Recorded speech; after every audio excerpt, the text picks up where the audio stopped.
My name is Andrew Sieber. I use he, him, or they, them pronouns. I'm originally from Portland, Oregon in the United States, but I have been living for the last few years in the US Virgin Islands on the island of St. Croix.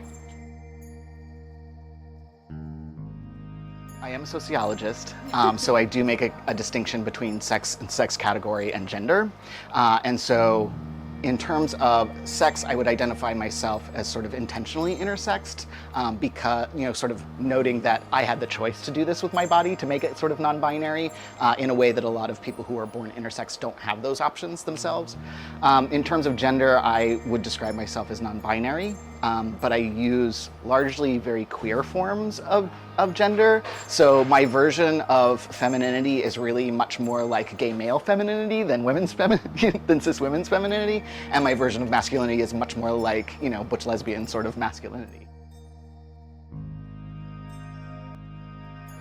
In the human sexuality class that I teach, there's a period where I talk about sex and gender identity. And so I do one day where it's a little bit about teaching some basics about terminology and all of those sorts of things.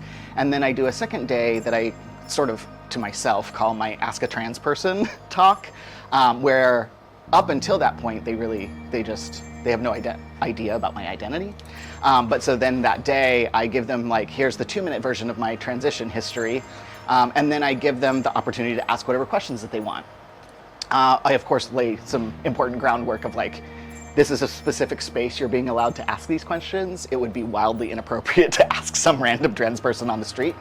But there's something incredibly affirming about that, because regardless of their opinions about trans people or about me personally, at that moment, I exist for them. And I become a reality that they have to contend with, right? And so there's something very affirming about being visible in that way that really requires people to take account of trans people.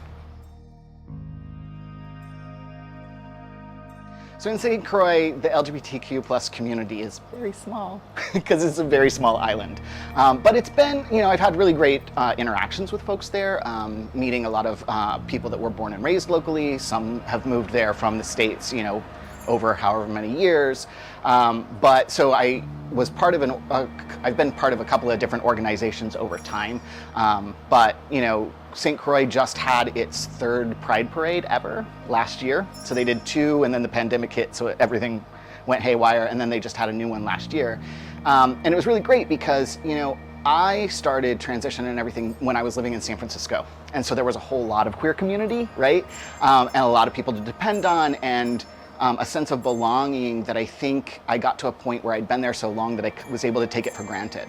But watching folks who are born and raised on St. Croix, especially, engage in this parade where it was about them and about their music, and they could be out and about in the streets, was really a really positive and really great experience for me. I'm old enough that I remember the whole history of this period of trans exclusion in a lot of LGBT spaces. And so, but I do think that there has been a significant increase in awareness and acceptance and sort of inclusivity within the LGBT spaces, that there really is more room for a lot of trans and gender diverse sorts of folks. I think that there's still, a fair amount of way to go, because people often have, they have this one idea of what trans looks like, and it's very, very different for everyone, right? And so what does gender nonconforming look like for some people? Trying to find ways that are validating of all people's identities within this sort of gender diverse sort of spectrum, I suppose.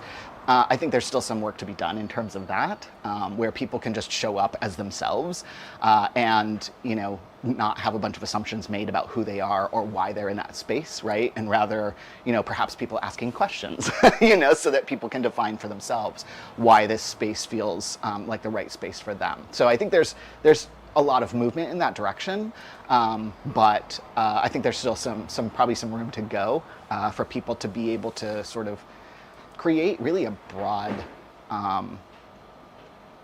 set of options or possibilities for how they can see and define themselves. You matter.